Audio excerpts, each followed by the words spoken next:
Pixar's All Stars is coming to Hawaii Shores in Japan here. That means that Toy Stories, Monsters, and Cars are all coming into a card game where you can have HoloLive members / VTubers. You have Attack on Titan, and you can actually crash your Lightning McQueen into an Attack on Titan creature. We've really come full circle today. Alright, let's dig on into Market Watch, shall we? Don't beg the 30% of you guys that have not smashed living crap out of that subscribe button. Smash it so we can get to 103,000. Well, due to continued logistics errors, alright, we will be delivering the Speed Duel GX Duel Academy box set later. Oh boy. So the new release date will be April 1st in North and Latin America. Ladies and gentlemen, fudge. Ah, man, I don't really have anything else to say on that. We've seen continued delays all year round at this point in time, and yeah, I'm gonna be honest with you, it sucks. Well, yeah, I can't wait to see the Outback Strike Structure deck delayed. Alright, so Plunder Patrol cards. You know, I like to kind of keep an eye on some of the more roguish themes out here. Just kind of stay up to things. But when quantities of cards kind of start to disappear a little bit, dear old Robbie's wee woo likes to sound here. So we only have 17 copies of Whitebeard on the map. On the map, you get it? These are like 12 bucks. Okay, well, Lice. These are only $7, but 13 listings of those. Okay. Redbeard, 21 listings. $10. I mean, they're not terminal yet. The Mork, I got a lot of copies of these, $56. The Emblem of the Plunder Patrol, still $2. The Bran, dollars. Okay. Blackbeard here. Well, there's pretty decent amounts of these. But when you get down here, you see a lot of these higher end quantities. But once again, when you're looking at two pilots here, ladies and gentlemen, and the Lice, you kind of got to start to wonder, is now a good time to pick up Plunder Patrol cards? And I'm going to be honest with you, I think so. I wouldn't want to be caught in a situation like this because, you know, these could hit $20. Not logically, they shouldn't, but, I mean, I don't have control over the market. You know, I can't tell you what's going to go crazy when or if they suddenly go down or it suddenly gets a reprint. But right now, if you're somebody that's been looking at Plunder Patrol, a core is probably going to cost you $80, $90 from the previous cheap value that you've had in the past. So, not an interesting time. Celine continues her ride. Let me tell you this, man, oh man, these are still $37 on the open market, ladies and gentlemen. I've been constantly asked by a lot of players, hey, should I pick up Celine? Ghost from the Past 2 is somewhere around the corner. Whether or not that happens, you always got to check your reprint windows. This can very easily get a reprint at that point in time, and you're just going to be like, well, sucks to suck, I guess. But you've got to ask yourself, is it really worth it? And of course, Halky Fibrex is no exception to thine rule. Still $66. Glad to see that these have gone down a little bit, but that's still very top-end heavy. Oof. Man, still the only listing for Dual Overload besides this one. If you like Sealed, still got them. Outside of that, yeah, this set is still crazy, ladies and gentlemen. Like, Value Town. Stardust Dragon. Oh boy, it still meets the criteria. Old Ultimate Rare.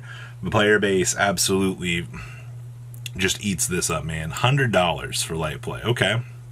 120, 133. Yeah, these 165. No, thank you. 215. Jesus, man. What's a first edition gonna punch me? 400? 480 for near mint? Yeah, that's not very enlightening or very entertaining. Once again, but if you're a collector out here and you've had these for a very long time, I mean, you won, ladies and gentlemen. To no shocker whatsoever, the Megatin version of Zeus is finally starting to creep up, ladies and gentlemen. Let's be honest with you here. You probably knew that short little things from the 2021 tins would start to kind of creep up over time. You know, Zeus had its fair run at a nice $15 price tag, or 14, honestly. Actually, no, wasn't this like 12 for a little while? But it's finally starting to creep up a little bit. We've seen that Uriah from the tins was getting bought out too.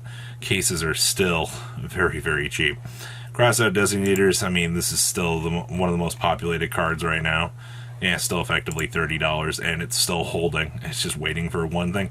Talents are still 20. Zeus is creeping up. The Deers are still 7s. Ecclesias. This set has one of the highest interesting, like, bad points in the game's history. But, like, there's just so much good stuff in here. It's kind of nuts. God dang it. What'd you do to this Ghost Ogre? What? Bro. What? I don't even want to know. That's disgusting. Well, I mean, I just wanted to point out here, look at all these low listings. 14. Okay, well, this one's pretty populated. This one's pretty populated. Dual Power Ultras are $10. What? Well, your higher-end rarities of Ghost Ogre are, of course, creeping down right now, ladies and gentlemen. I can't say that I'm necessarily shocked to see that either. Ghost Ogre, once again, I've said this like the last 4 videos right now, with the whole Faithful Adventure creeping its way on into the format here. Players are looking at Ogre right now and going, well, that's looking pretty spicy over there, ladies and gentlemen. And I do necessarily agree with you. Like, this card is absolutely a fantastic piece in every strategy right now, as long as you can play it. Remember, Ogre contributed itself from the field, so shenanigans, I guess. That's one of the more funny things that people forget.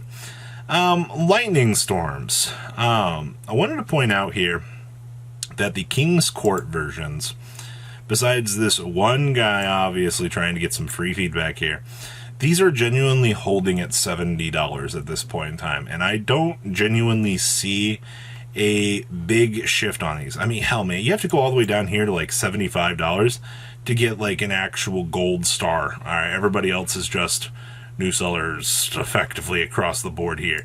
So, yeah, you already see like, you hit the $81 mark here. So yeah, if you're wanting like cheap copies of Lightning Storm at the moment, though this card really should get a reprint here in the near future, King's Court, all things considered. But yeah, please reprint Ghosts from the Past too, please. Outside of that, yeah, Access Machine. You know, people are still mad that the original prints are $100+, but people don't understand that first edition on a card stamped means the world. Look at first edition Ash Blossoms. Look at first edition Ghost Ogres. All these first edition hand traps. Oh, look, first edition anything in this game in its original print will always be worth something. The player base does not understand that. Goat access codes are also choo-choo chugging on up, ladies and gentlemen. I see that we've had a nice little more recent burst up here. $49 to $50 is, well, I mean, they're going back up. You've had that nice little dip for a little while where you had everybody going, oh my god, $40 here. Things are starting to recover as more and more players are looking at the metagame going, well, I kind of want to try this idea. I'm going to need this. All right. Where in the heck did this happen at? Why is Saravis going up for the original print? I understand that this thing is literally a hand trap. It says during either player's turn, opponent activates a card or effect that targets a monster you control. You can discard this card and negate that activation. Targeting effects are relatively annoying in the modern era Yu-Gi-Oh! But yeah, Sarvis seeing absolutely zero play right now in the competitive game is just 10 listings for the secret rares. It always makes me wonder, ladies and gentlemen, what some of these people out here are thinking when these style of cards go up, but that appears to be the secondary market as of today. Whoopsie doozies. Too dang long dragon. Still banned. Still thinks he's going to do something. Still a $5 card, ladies and gentlemen. No change whatsoever. There's no pushback from this on the secondary market. There's no coming back. There is just still money. All right. And Water Enchantresses are still $190 for collector's rares.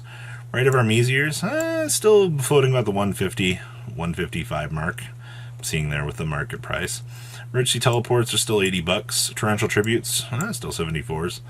Regular Right of our Meteors are 65s. Those did in fact go up. Solemn Steve Reichs at $58. Water Enchantresses at 63s. Noah Punk Foxy Tunes, 43s are the lowest. Faithful Avengers still at 43. Oh boy. I see that Mikhail's 39, Exosister Packs at 28, Sophia's at 25s. Hornets at 24s. Amazing Time Dragons are 24s. Oh boy. Poor Dragonfly is $19 now. Ogre Dance is 17. Zektraikoho at 14. Huh. You know, this set still has what I would say a lot of decent stuff in it, ladies and gentlemen. It's not too bad out here. So guys, what do you think about today's market? Please leave a comment down below. Tell me what you guys think. Make sure you guys smash the crap out of that subscribe button so you guys don't miss out on more awesome content. And I will see your beautiful faces back here later on the day. Also more cool awesome content. You guys stay safe out there, alright guys? Peace out. Patrons, thank you.